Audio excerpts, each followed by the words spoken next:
नमस्कार, मैं हूं साक्षी ममगाई। कहते हैं कि एक दलदल वो है जो भूमि की संरचना ढीली होने पर मिट्टी और पानी के मेल से बनता है, और एक दलदल वो होता है जिसका निर्माण धारणाओं और खबरों के संयोजन से दुर्बल विश्वास की धरा पर भावनात्मक ढांचे में होता है। देखिए, सुनने में जितना मुश्किल लग रहा है, समझने में उतना ही आसान है। बस एक उदाहरण की जरूरत है, जिसके लिए उत्तराखंड के स्वास्थ्य मंत्री डॉक्टर धन सिंह रावत से जुड़ा वो मामला सबसे सटीक रहेगा, जिसमें सरकार के साथ साथ प्रदेश के कैबिनेट मंत्री सवालों की परिधि में इसलिए आ गए क्योंकि सोशल मीडिया पर यह दावा किया गया कि उत्तराखंड के युवाओं के हक को बाहरी राज्य के अभ्यर्थियों को खुली बाहों से बांटा जा रहा है। क्या है ये पूरा मामला? ये खबर कहां से उठी? किसका समर्थन मिलने के बाद ये और सुर्खियों में आई? इस पर संबंधित मंत्री क्या बोले? आइए प्रदेश के साथ सारे जवाब जानते हैं।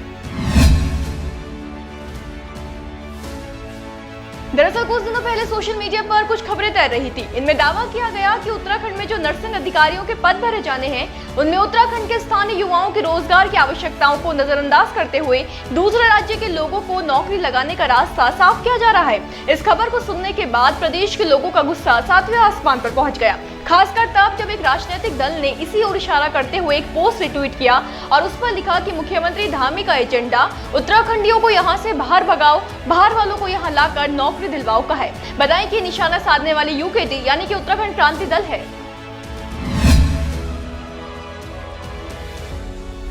उत्तराखंड क्रांति दल के पेज पर मामले के संबंध में यह भी पढ़ने को मिलता है कि पहले एम्स ऋषिकेश में नर्सिंग संवर्ग के पदों पर राजस्थान के 600 अभ्यर्थियों की नियुक्ति कर दी गई। यही नहीं, एक ही परिवार के 6 लोगों को भी नियुक्ति दी गई थी, और अब श्रीनगर पौड़ी में नर्सिंग भर्ती में राजस्थान के अभ्यर्थियों को सम्मिलित होने की परमिशन दे दी गई है।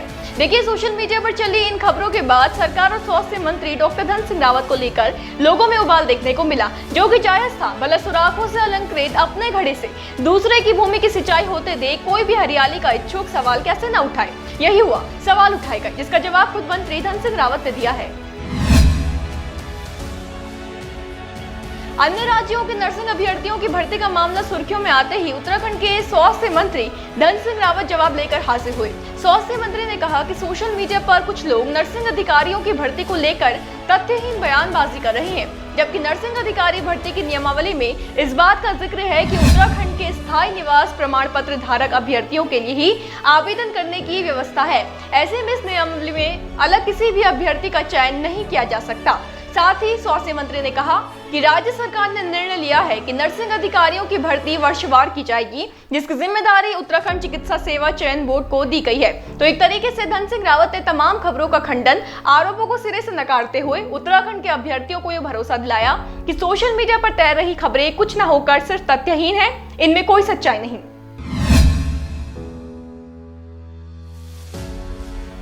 जिन्हें जानकारी नहीं है उन्हें बता दें कि स्वास्थ्य विभाग में 1564 पदों पर नर्सिंग अधिकारियों की नियुक्ति की जानी है।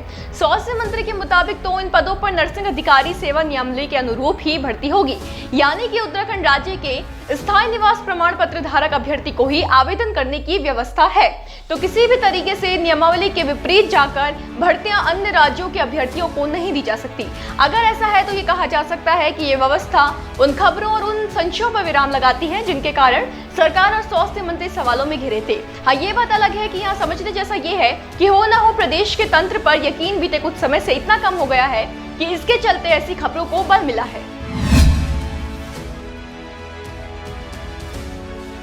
जब बार बार ठोकर मिलती है तो हम एक छोटा सा कदम भी गहन विचार के बाद ही रखते हैं, कारण हम डरते हैं कि जरा सी सावधानी हटी और हम दोबारा चोट खाएंगे। ये कहना गलत नहीं होगा कि क्योंकि उत्तराखंड में बीते कुछ समय से युवाओं के अधिकार के हनन से संबंधित इतने मामले सिर उठा चुके हैं, भर्ती घोटाले, नियुक्ति में अनियमितताओं से जुड़े इतने मुद्दे बाहर आए हैं कि अब व्यवस्थाओं पर प्रदेश का विश्वास डगमगा चुका है। लेकिन ऐसा नहीं है कि सरकार इस समस्या को नहीं समझती है, जानती है, इसलिए कोशिश कर रही है कि यकीन को फिर से स्थापित किया जाए, वरना परिणाम यही होगा कि धारणाओं और खबरों के मेल से दुर्बल विश्वास की धरा पर असंतोष का दलदल बन जाएगा। इस भरोसे को कैसे और कब तक जीता जाएगा, अब देखने वाली बात यही है। जीता जा सकेगा भी या नहीं, ये भी एक बड़ा सवाल है, जिसके जवाब लेकर फिर हाजिर होंगे। बने रहे देवभूमि इनसाइडर के साथ। आज ही डाउनलोड करें देवभूमि इनसाइडर।